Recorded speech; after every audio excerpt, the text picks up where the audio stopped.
Welcome back to the Artefactors Union. I am your host and foreman, Douglas Scoundrels. Today we are assembling the Nekima Core Box. This box is slightly weird in that there is no henchman or enforcer except for the totem.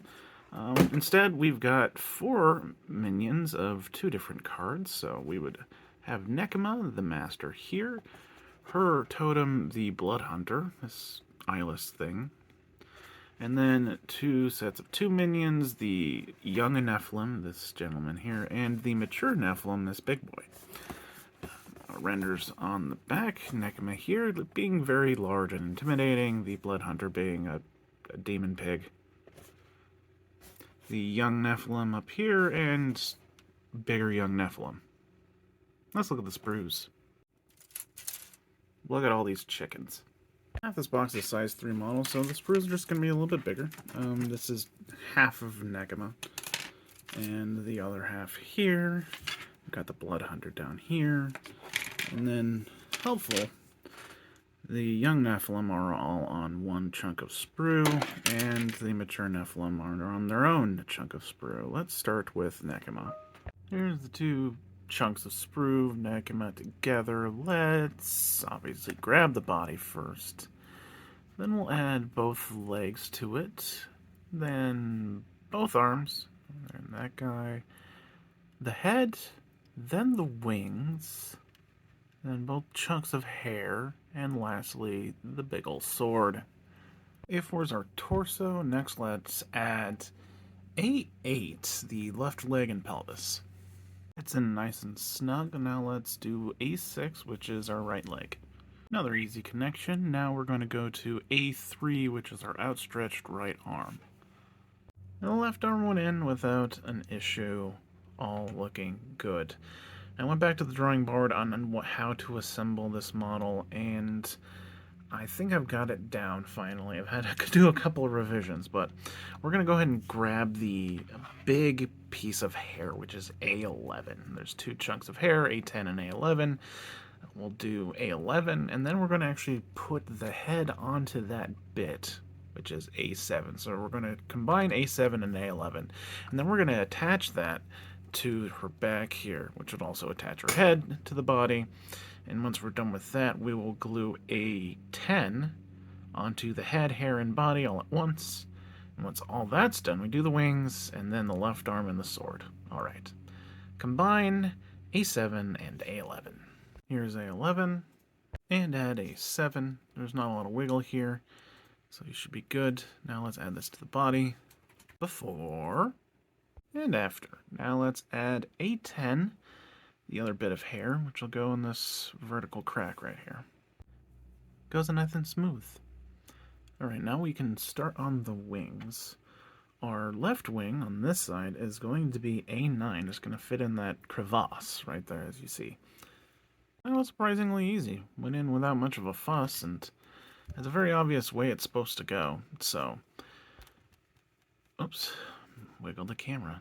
The only kind of wiggling that it might have is it can kind of be up or down a little bit, but you want it rotated up as much as possible because there is a connection at the top there with the hair that you want to utilize. Okay, let's do our other wing, which goes in this other crevasse. A2. Yeah, another easy connection. Oh, I'm liking this model. Well, at least once I got the order figured out, it goes together pretty well. Now let's add our left arm, and I forgot the bit number. A1. It's A1. It's going to be going over the top of the hair, in between the hair and the wing. Perfect fit. Now, last bit, the sword, A5. It's going to go, I'm going to see where it connects to the hilt that she's holding. It might be a little bit wonky just because it's got a thread in there, but I don't think it's going to be too hard. If I'm wrong, then I'll just tell you to combine the sword with the arm first. Let's give it a shot.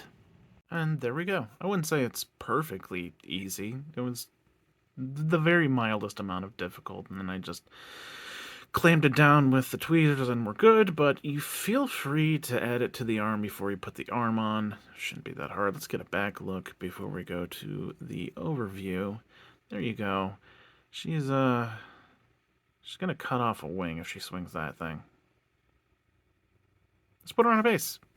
So a bit of a challenge. I just realized that this was given to me to assemble, and I don't know if it comes with a flight stand or not. Well, honestly, I don't remember because I actually assembled this box a long time ago. But anyways, as you can see, there's no real good connection points if she's supposed to be, you know, standing up, not standing, but flying.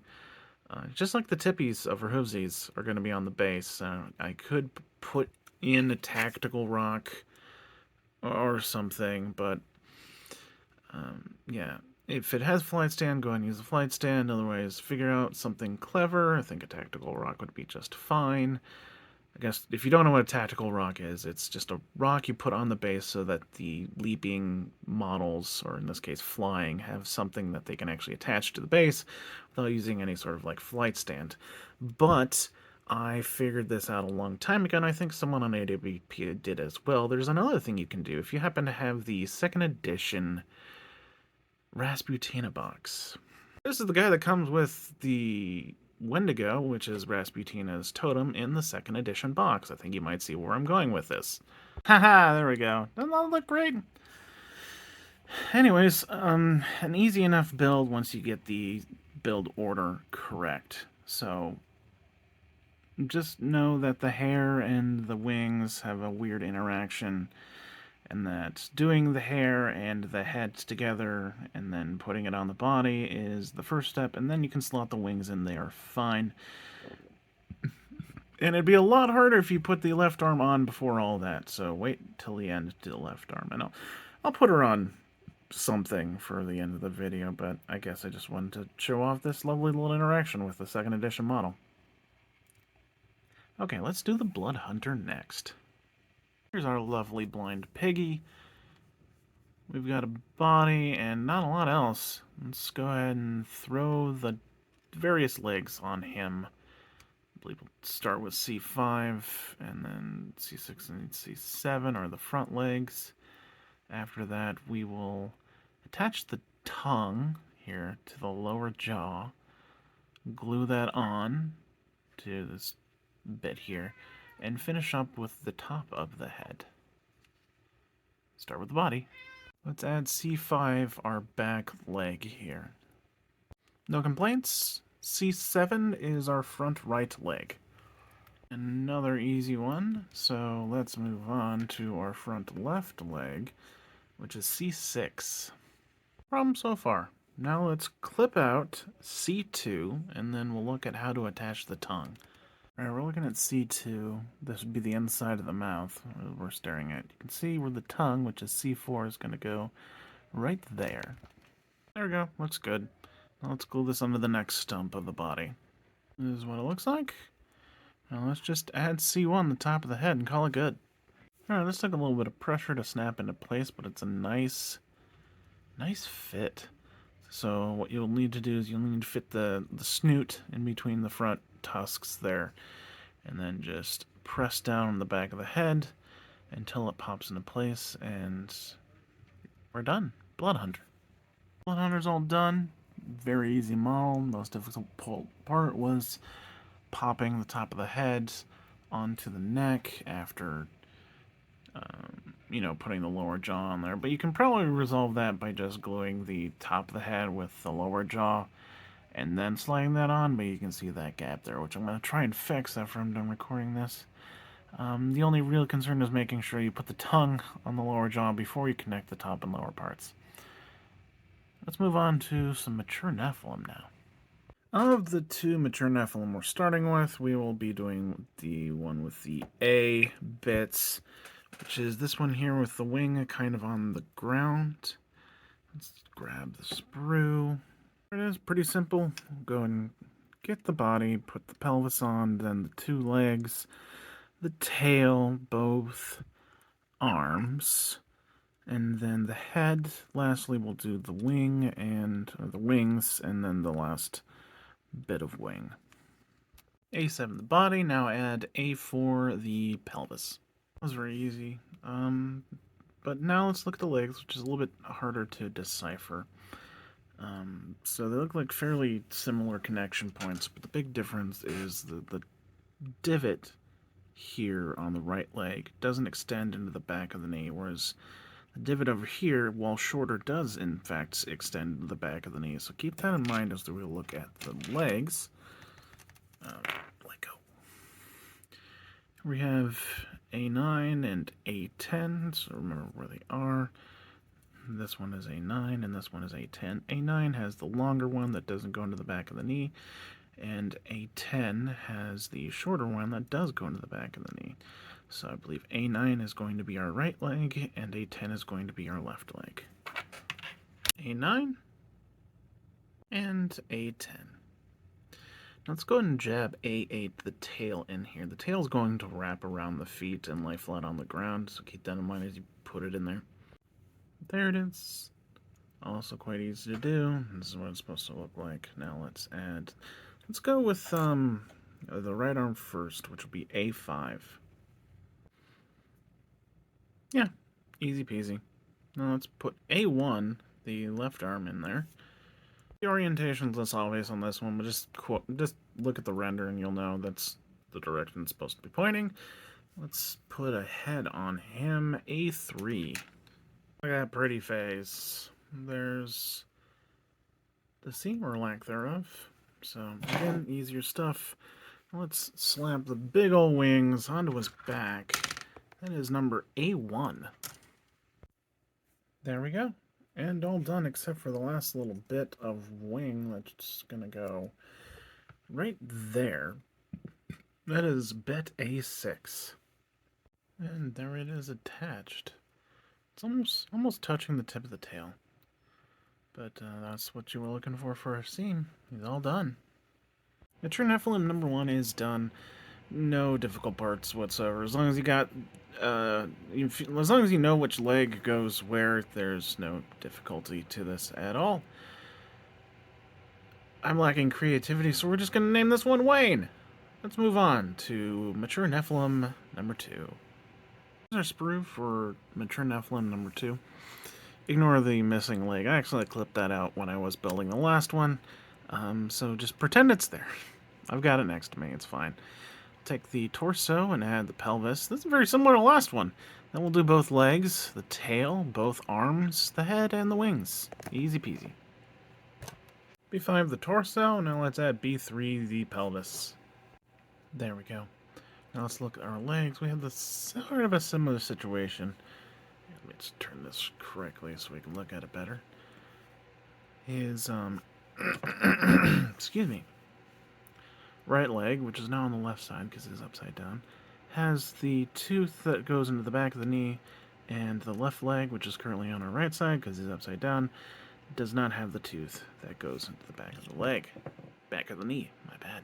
This is B8, the bit I clipped off, and as you can see, the tooth does not go into the back of the knee, so it's going to be our left leg.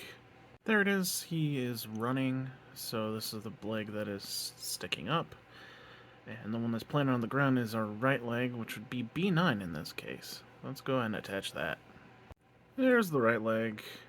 Just fine. All this stuff is pretty... I probably need to fix that seam. Regardless, we'll go ahead and add... Focus. I'm so professional. B1 is going to be our right arm. I'm just going to go right there. Right arm. Again, easy. Whole darn thing is... I forgot the tail! Crap! Alright, let's do that. B6, the tail. There's the tail. Kind of wrapping around the left leg there. Let's look at the connection point. Can. Alright. Now, moving on to the left arm, which is B4. B4 is in. Now let's add the head, B7. Head is in. Pretty face. Alright, B2 is our last bit, the wings. There we go, our second mature is done. Mature Nephilim number 2 is done. We're going to call this one Garth. Hardest part really was just figuring out which leg went in which hole. That's literally it. Really easy, again. We can move on now to the young Nephilim. Hopefully this easiness will continue. And that before here is the sprue that contains both Young Nephilim. We're going to start with the A series. So it's going to be 7 bits. Ignore this torso, that's for the other one. We will grab the torso plus leg, add the other leg onto it, then the tail, both arms, head, and then the wings, very similar to how we did the matures. Start with A4, the torso, now add A6, the left leg. There, just keep in mind that both hooves are supposed to be planted on the ground. Now let's grab A5, yes, the tail, and jam it into this hole. Wasn't easy enough, and like the matures, it wraps around the feet. Now let's do the right arm, which is A3. No. Yes, A3. My bad. There it goes. It does a butt against the bit that is the back and the wings, but it has a secure enough connection that I don't feel like you need to do the wings first. It fits in real solid. So let's, go ahead and add our left arm now, which is A2. Left arm also goes in fairly easily. Just to show you, this is what they look like adjacent to the connection point of the wings. They will connect to the wings, but again, it's a relatively strong connection point. Without the wings being there, I don't think you need to put them in. Well, let's add A7, the head, before we finish off with the wings. Might be hard to see, but our connection point is right along there, with this thing in the middle being a tooth. Whoops. And that will connect right in there, so he'll have his head turned slightly. Ta-da! Now just finish off with A1, the wings. Dang it. And we're done! Young Nephilim number 1 is done. We're gonna call this guy Bill. Hardest part was getting the arms on there without the wings kind of helping guide where exactly they're supposed to go. But alternatively, I think if you put the wings on, it'd be even harder to put the arms on there, as you can see. It's just going to kind of be hard to maneuver around the legs and the wings at the same time, so I still stick with the order I went. Regardless, still a pretty easy build. Let's finish off the last of the box with Young Nephilim number 2. Exact same order we've done for everything else. Torso, leg, tail, arm, head, wings. Let's go. One is our torso. Next up is B2, the right leg. There it is, the angle you're looking for. Now let's put on the other leg, which is B6. There we go.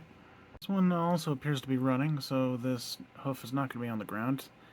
But there we go. Same looks good. Now let's do the tail, which is B7. Tail is complete. That might also be on... yeah, it looks like that'll also be touching the base. Another point of contact. Hooray. Let's do B3, the right arm. There we go. Yet another very nice, solid connection. Alright, B5 is our left arm. There we go. I'm having my camera focus on it. Yeah, that's what we're looking at for both arms from the front. Now let's jam the head on there, which is going to be B4. There's the heads, and to finish off our particularly ugly teenager, let's do B8, the wings. We got wings. We all done. Young Nephilim number 2, we're going to call him Ted. And the hardest part was, I guess, the arms, putting them in the shoulders, but that's easily done. I mean, there's no hard parts to this guy, really. Really nice box. Let's look at the whole thing. Nekima Core Box, all done. We have Nekima, the Blood Hunter, Mature Nephilims 1 and 2, and Young Nephilims 1 and 2. Easy box. Almost unrecognizably easy for most weird products, but it's a 3rd edition box, so they obviously spent a lot of effort making sure their models were easier to put together in 3rd edition. I really appreciate that. Hardest parts were the order of assembly on Nekima as far as her hair, head, wings, and sword goes, and some of the arms on the other models were a little difficult. Well, okay, the arms on the Young Nephilim and the legs on the Matures. Yeah, let's go with that. But overall, just really nice and easy box. Anyways, I think that's good. So I hope I've helped. I have been your foreman, Douglas Scoundrels. helping you build a better Malifaux. Enjoy your big angry demon people. Bye.